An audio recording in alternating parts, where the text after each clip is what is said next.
kita anak kita semua sesumur ya. Setelah Allah menciptakan ruh, kun fayakun, jawabnya jadi maka terjadi.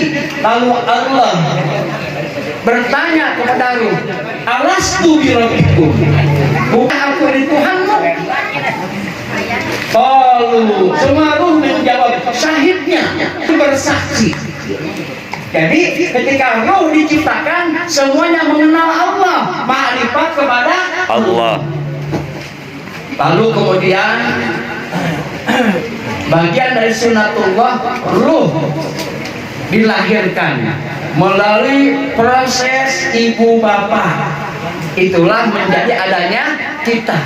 Maka ketika terjadi perpindahan dari alam ruh ke alam rahim dan lahir ke alam dunia, itu banyak yang dilihat. Terlebih ketika dari alam rahim ke alam dunia, bayi menangis, oek oek oek. Itu yang bayi ya, nangis, kaget, banyak yang dilihat. Maka bagian dari sunnah, ketika sang bayi dilahirkan, diadankan, betul. Allahu Akbar, Allahu Akbar. Sebelum mendengarkan suara-suara yang lain, kita gemakan takbir untuk anak kita. Itu nasihat sudah dalam tuh. Allahu Akbar, Allahu Akbar. Nah, engkau lahir ke dunia ini, banyak yang engkau lihat, banyak yang akan melalaikanmu. Maka Allahu Akbar, Allah yang maha besar, Allah yang maha agung, yang lain kecil semua. Itu pendidikan yang pertama. Lalu ditanamkan syahadat, diperdengarkan syahadat. Asyhadu an la ilaha illallah. Aku bersaksi tidak Tuhan selain Allah. Asyhadu anna Muhammadar Rasulullah. Aku bersaksi Nabi Muhammad utusan Allah. Itu ditanamkan akidah bahwa tiada Tuhan selain Allah. La ilaha illallah Muhammadur Rasulullah. Nah, jaga akidahmu. Seheboh apapun dunia, sebanyak apapun godaan yang menerpamu, tetap adalah asyhadu an la ilaha illallah wa asyhadu anna Muhammadar Rasulullah. Lalu kemudian hayya 'alas shalah. Nah, sesibuk apapun di dalam menjalani kehidupan, jangan pernah sekali-kali meninggalkan sholat. Nah, ingatlah, melaksanakan sholat, mendirikan sholat bukan perkara yang mudah. Allah berfirman, inna sholata tanha 'anil fahsya'i wal munkar innaha lakabiratun illa 'alal khashi'in. Sesungguhnya sholat mencegah dari perbuatan keji dan munkar, dan sesungguhnya sholat itu perkara yang jauh lebih berat. Jadi sholat berat apa enteng? Berat. Sudah ditanamkan, diperdengarkan sejak awal. Kemudian hayya 'alal falah. Nah, cari kebahagiaanmu dunia dan akhiratmu. Kemudian ditanamkan kembali la ilaha illallah. Itulah pendidikan sejak awal yang ditanamkan. Lalu ketika sang anak sudah mulai belajar, bisa belajar, maka jangan salah mendidik, terlebih di zaman sekarang.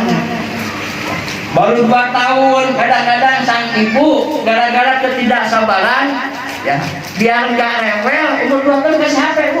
Oh, betul. Sekarang ya, betul. Mahal ya. Betul. Umur 2 tahun kasih HP. Betul. Enggak sih, Pak ya. Ya beda. Kasih HP, alasannya apa?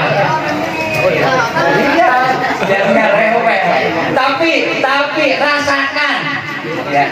Ketika terus itu dilakukan menjadi sebuah kebiasaan, nanti ketika satu saat anak yang minta HP tidak dikasih, marah-marah, ngomel-ngomel, rewel. Bukannya nggak boleh ya, karena itu teknologi, tetapi kita harus cerdas. belum waktunya. Berian dikit minta motor, motor nggak dikasih, kaca dilempar. Kenapa? Sejak awal sudah salah mendidik. Maka sejak awal didik dengan baik. Oleh siapa?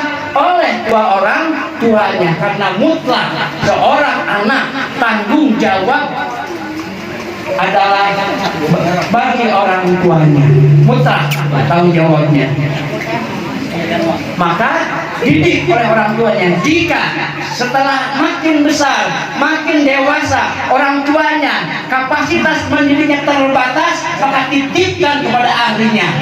Siapa ahlinya?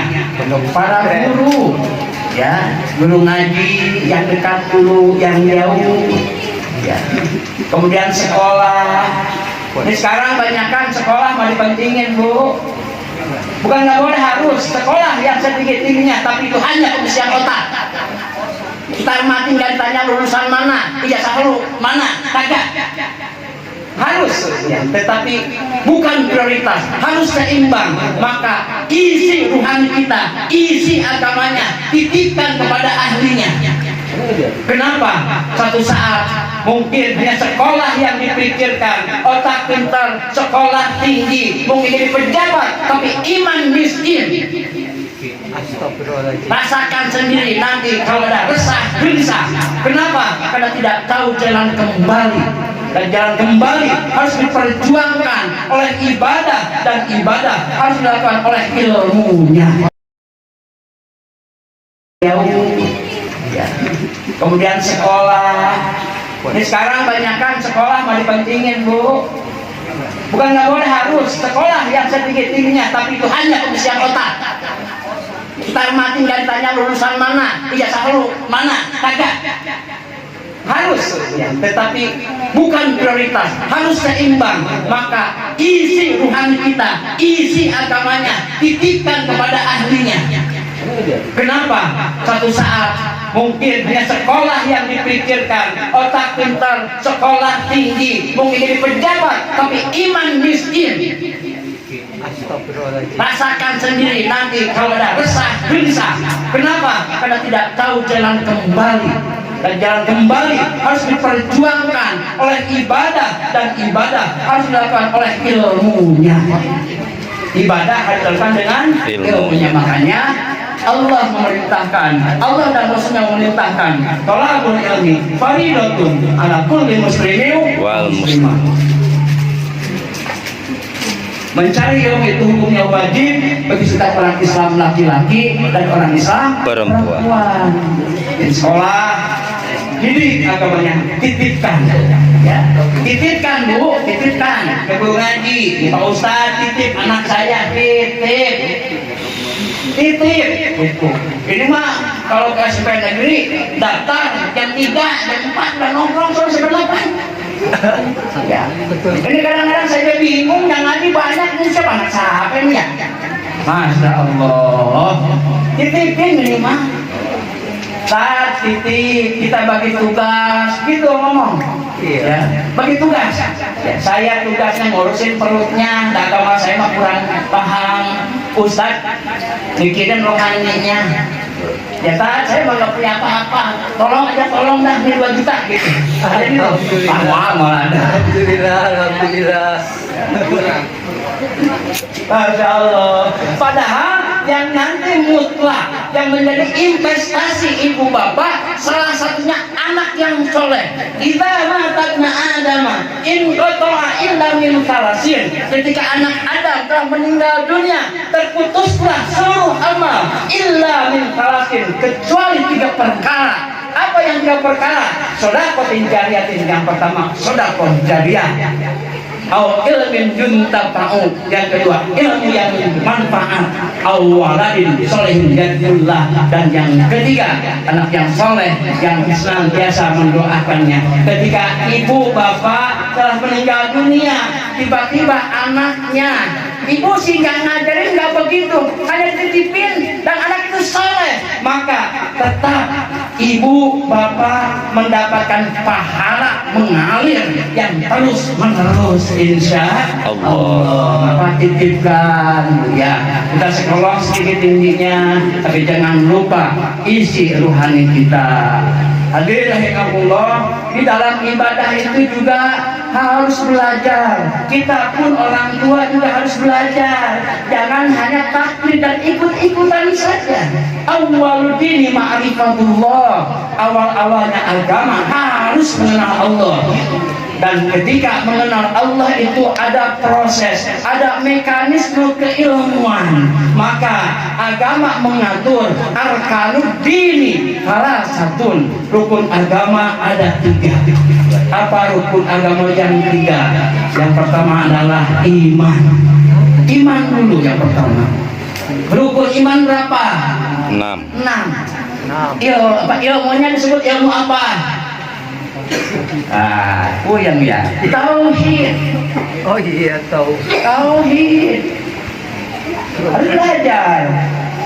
Ada banyak kita tauhid itu harus mengenal sifat dan pegawaian Allah. Yang kedua Islam. Rukun Islam berapa? 5. Ilmunya apa? Fikih. Tuh ya, kita kan asal tahu aja, makanya terus belajar. Yang ketiga, rukun agama yang 3 adalah ihsan. Apa ihsan? Ihsan kan ada rukun, tapi definisi seakan-akan engkau ketika beribadah melihat Allah atau paling tidak merasa dilihat oleh Allah. Ilmunya tasawuf. Jadi kalau kita ingin paham agama, pahami ketika disiplin ilmu. Yang pertama harus paham tauhid, yang kedua paham fikih, yang ketiga paham tasawuf. Dan harusnya itu ditanamkan kepada anak-anak kita agar apa? Kokoh imannya, agar kuat di dalam menjalani maisha kehidupan, tidak gentar, tidak banyak takut, tidak banyak bersedih. Kenapa? Karena punya sandaran vertikal Allah Subhanahu wa ta'ala. Ketika sulit akan sabar, ketika diberikan kesenangan akan bersyukur. Itulah orang-orang beriman, bertakwa dan beramal soleh. Mudah-mudahan kita diberikan kekuatan oleh Allah Subhanahu wa ta'ala agar mampu mendidik anak-anak kita, agar mampu mengarahkan anak keturunan kita, juga akan mampu memperbaiki diri agar jauh-jauh lebih baik. Yang mungkin kita saat ini diawali kita mengenal Islam dan ibadah hanya taklid atau ikut-ikutan, maka jangan puas di sana, maka hadirlah di majlis taklim, majlis zikir.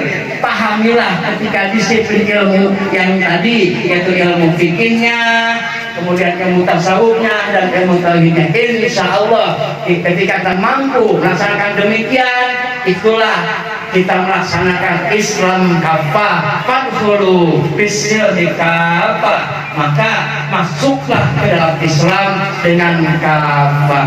Demikian, mohon maaf atas segala kekurangan. Mudah-mudahan ada hikmah dan manfaatnya. Wallahu muwaffiq ila aqwamit thoriq. Wassalamualaikum warahmatullahi wabarakatuh. Waalaikumsalam warahmatullahi wabarakatuh.